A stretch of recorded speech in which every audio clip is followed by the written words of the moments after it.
షామీర్పేట తహసీల్దార్ ఆఫీస్లో ఒక ట్రాప్ చేయడం జరిగిందండి. కంప్లైనెంట్ గారు మువ్వా శేషగిరిరావు అనేసి లాల్గడి మలక్పేట్ విలేజ్లో వాళ్ళకు 29 acres ఆఫ్ ల్యాండ్ ఉంది. సో ఆ ల్యాండ్కి వాళ్ళకు ధరణిలో అప్లోడ్ చేయడానికి గాను మరియు పాస్బుక్స్ ఇష్యూ చేయడానికి గాను తహసీల్దార్గా సత్యనారాయణ గారిని అప్రోచ్ అయ్యారు.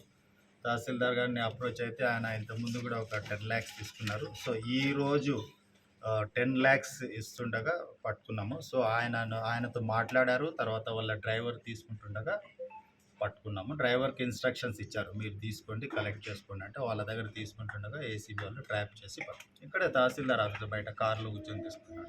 ప్రిమైసెస్లో, ఆఫీస్ ప్రిమైసెస్లో. ఓవరాల్గా 30 lakhs డిమాండ్ చేశారు. ఆల్రెడీ 10 తీసుకున్నారు, ఇప్పుడు 10 తీసుకున్నారు. 10 తీసుకుంటగా పట్టుకున్నాం, బ్యాలెన్స్ 10 ఇచ్చారు. ఇంకా తహసీల్దార్ గారి ఇక్కడ ఒక ఇల్లు ఉంది, మరి కరీంనగర్లో కూడా ఇంట్లో కూడా తహసీల్దార్ ఇంట్లో సోదాలు మేబీ ఉండొచ్చండి. రిలేషన్ ఈయన ప్రైవేట్ డ్రైవర్ అండి, భద్రయ్య అనేసి private driver. So private driver దగ్గర ప్రైవేట్ డ్రైవర్ని పట్టుకున్నాము, ఇద్దరిని కస్టడీలో తీసుకున్నాము.